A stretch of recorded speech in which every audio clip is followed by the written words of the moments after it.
Hello అండి. Welcome to కవేని Telugu channel అండి. ఇప్పుడు మనమైతే ఇంట్లోనే ఈజీగా కిళ్ళి అంటే పాన్ అనేది ఎలా ప్రిపేర్ చేయాలో చూపిస్తానండి.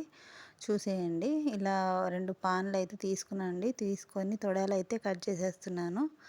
కట్ చేసేసుకొని అవి పక్కన పెట్టేసుకొని ఇప్పుడు మనం కిళ్ళికి ఉపయోగించే సున్నం ఉండిద్ది కదండీ! నోరు బాగా పండిద్దంటారు. కొంచెమే వేస్తానండి. ఇప్పుడు దానికి కావాల్సిన పదార్థాలైతే అండి టూటీ ఫ్రూటీ,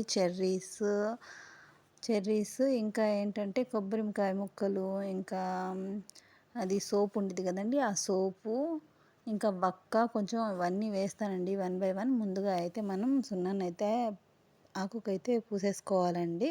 సో, నేను ఎక్కువ వేయట్లేదు ఎందుకంటే అంత మంచిది కూడా కాదు కదా! అందుకని. ముందుగా అయితే నేను చెర్రీస్‌ని, టూటీ ఫ్రూటీని, కొబ్బరికాయ ముక్కలు, ఎండు ఖర్జూరం ముక్కలండి అవి.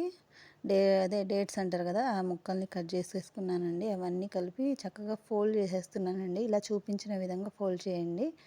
గ్లవ్స్ కూడా వేసుకోవచ్చండి. కానీ అది ఆప్షనల్ మనకి. తినేవాళ్ళు వేసుకోండి. ఏం కాదు, ఇబ్బంది ఏం లేదు. దానివల్ల ఆరోగ్యమే తప్ప అనారోగ్యం ఏం లేదండి. ఇప్పుడు అది సపోర్ట్ కోసం మాత్రమే నేను ఆ గ్లవ్ అనేది పెడుతున్నానండి, మీకు చూపించడానికి బాగుండిద్దని. సో, మనం బయట చేసే విధంగా చేయాలనుకున్నాం కాబట్టి నేనైతే స్టిక్ అయితే తెచ్చేసానండి. స్టిక్ తెచ్చి ఇలా చెర్రీకి అయితే అటాచ్ చేసి చూపిస్తున్నాను. సో, ఎలా ప్రిపేర్ చేశానండి. నచ్చితే కనుక తప్పకుండా లైక్ చేయండి. సో, నేను బయట చూపించేలాగా చేద్దాం అనుకున్నాను కాబట్టి కవర్ కూడా పెట్టుకున్నాను. సో, ఇదిగోండి కవరు. దాంట్లో చెర్రీ కూడా పెట్టేస్తానండి. సో, ఎలా ఉందో మాత్రం నచ్చితే కనుక తప్పకుండా లైక్ చేయండి, సబ్స్క్రైబ్ చేయండి. ఇంకా ఏమైనా ఇంకా నీట్‌గా చేయాలన్నా కూడా చెప్పండి నాకు కామెంట్‌లో. ట్రై చేస్తాను చేయడానికి. ఓకేనండి. నేను నెక్స్ట్ వంటొచ్చేసి నేను మోతిచూర్ లడ్డు అనేది తీసుకున్నానండి. దానికోసం నేను ఆల్రెడీ బేసన్ ఆట అనేది అంటే శనగపిండిని ఇట్లా చేసేసుకున్నానండి. నూనెలో అయితే ఉడికించుకొని పక్కన షుగర్ అది సిరప్ అది కలిపేసి పెట్టేసుకున్నానండి.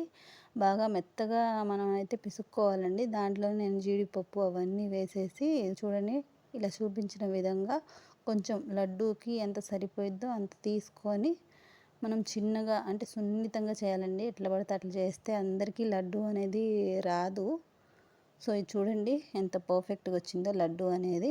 చూపిస్తున్నాను కదండీ! చాలా అంటే చాలా టేస్టీగా ఉండిద్దండి. సెకండ్ లడ్డు కూడా చేస్తున్నానండి. ఇదిగోండి ఇట్లా చిన్నగా చేసుకోవాలండి. లేకపోతే మళ్ళీ విరిగిపోయిద్దండి. సో, ఎలా ఉందండి నా వంట? నచ్చితే గనక లైక్ చేయండి, సబ్స్క్రైబ్ చేయండి. మరి ఒక మంచి వీడియోతో మళ్ళీ కలుద్దామండి.